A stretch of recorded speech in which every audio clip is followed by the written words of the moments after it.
Let's be honest, Stalker 2 at 4K has been rough for many people, but DLSS 4.5 quietly changes that, and in some cases, ultra performance actually looks good now. Let's break everything down, and I have uploaded it at the highest possible image quality. Let me know what you think, plus I have no visual mods activated. First thing to clear up, Stalker 2 still only shows DLSS in the menu. There's no DLSS 4 or 4.5 toggle in-game, and that's why people are confused. DLSS 4.5 runs in the background via the NVIDIA app beta, where you can force the use of newer DLSS presets, same game, same menu, better AI model doing the work. Just uninstall your older NVIDIA app and install the new one. I provided a link in the pinned comment. The website is here as well if you prefer not to click links. DLSS 4.5 at 4K ultra performance is now generally playable. With 4.5, you'll gain a massive FPS boost depending on your setup and settings. Image quality is good enough for most players now and makes 4K viable on weaker systems. That's why more players are suddenly choosing ultra performance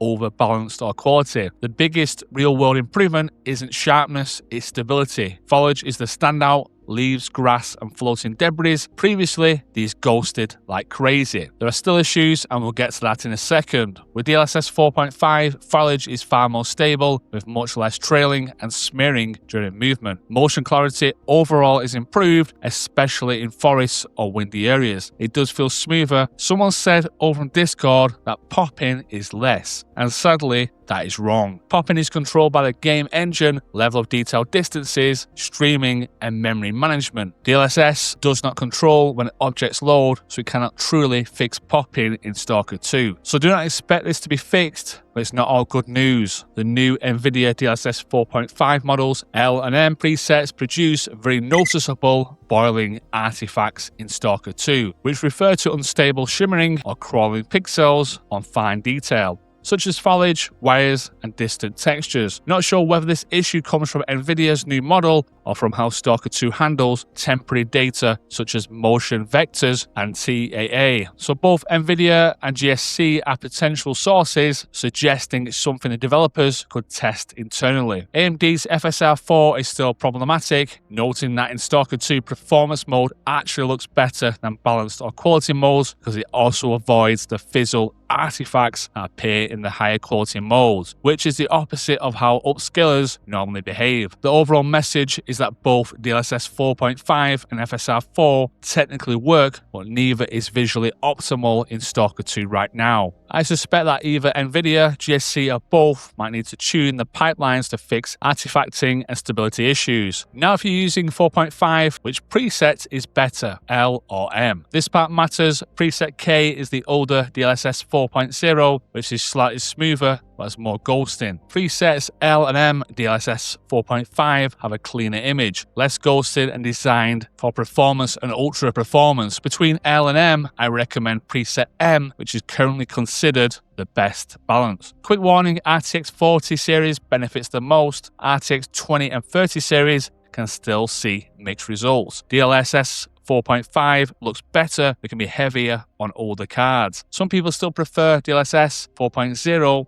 and that's fair. But it's worth checking out. If you're not already subscribed, consider doing so. Expanding the content now for Stalker to include lore and mod guides coming soon. If you missed the previous updates from earlier this week, the video is now on screen.